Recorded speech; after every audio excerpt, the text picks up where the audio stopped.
Hey guys, Dr. Huntington here. Now let's talk about lectins. And wait, before you stop the video because you're like, what the heck is a lectin? I'm going to tell you. And here's the thing, you're definitely eating them and you need to know this. So I'm going to tell you which lectins are harmful to you and how you can avoid them. Now you should know that there are lectins in most plants. And lectins vary in their potency and how they attack your body.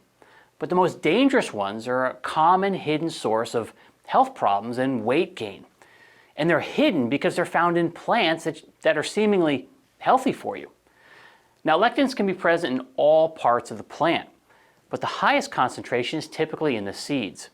And these lectins act as like a low-level toxin when you eat them. They're particularly dangerous if you have an inflammatory or autoimmune condition. This is nature's way of discouraging predators and promoting the survival of the plant. The most notorious lectin you've heard of, it's called gluten. And maybe the most harmful one is wheat germ agglutinin, or WGA. Now both gluten and WGA are found in things like wheat, barley, rye, and other grains. Even gluten-free grains contain lectins, like corn, rice, quinoa, and buckwheat. And corn is especially high in lectins, and that's problematic because it's not only are people eating it, but it's also a common animal feed. So avoid eating grain-fed animals. And instead, make sure you eat pasture-raised whenever possible. Now, the reason livestock are fed grains is to fatten them up. And some lectins actually create the same effect on humans because they actually mimic insulin. And in case you're new to this, insulin is the hormone that puts fat on your body. So the last thing you want is a lectin mimicking insulin and making you fat, especially when you're eating a plant which you think is healthy for you. And it's a double bummer because maybe you just might have skipped the vegetable, right, and saved room for dessert if you knew that eating the plant was going to put on weight, right? All right. Now, most people don't realize this, but our ancestors, beyond about 10,000 years ago, they didn't even really eat grains. And if they did, it would have been very infrequent and in small amounts. Grains are a product of modern, agriculture and, are not what the human body has really developed on and is meant to eat.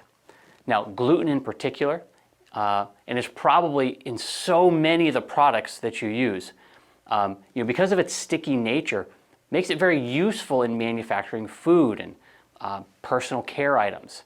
You'll find it in pastas and bread and baked goods, soups and sauces, even cosmetics and toothpaste and shampoo.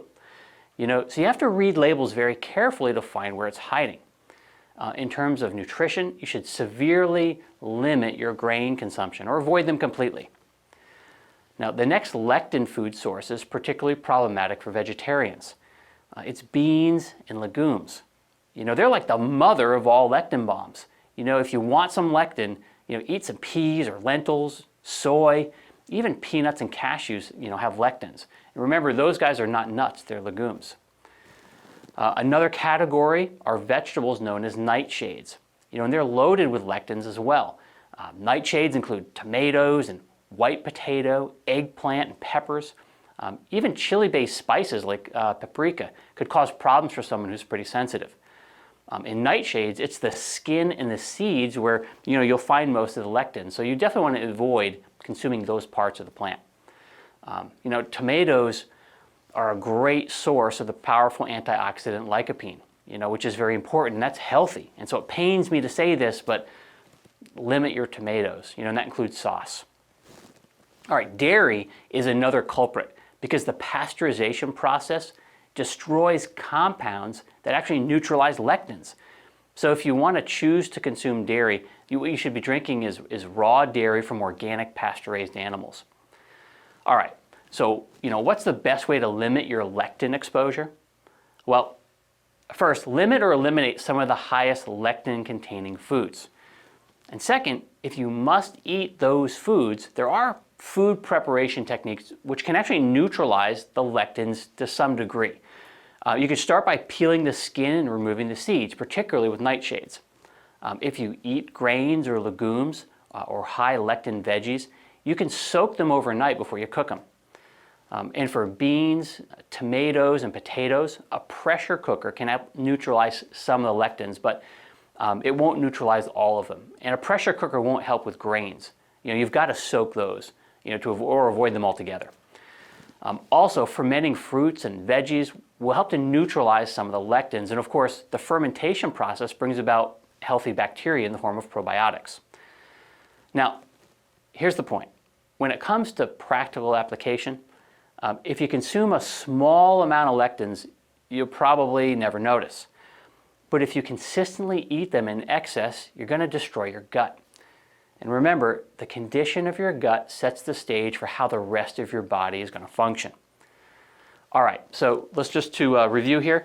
You want to eat more of these low lectin plants, things like leafy greens, olives and avocados, berries and apples, broccoli, cauliflower, Brussels sprouts, asparagus, garlic and onions, beets and celery, pecans, walnuts and pine nuts. Those are all the ones that you'd want to definitely include in your diet. All right, so I hope that was helpful, and I'll see you in the next video.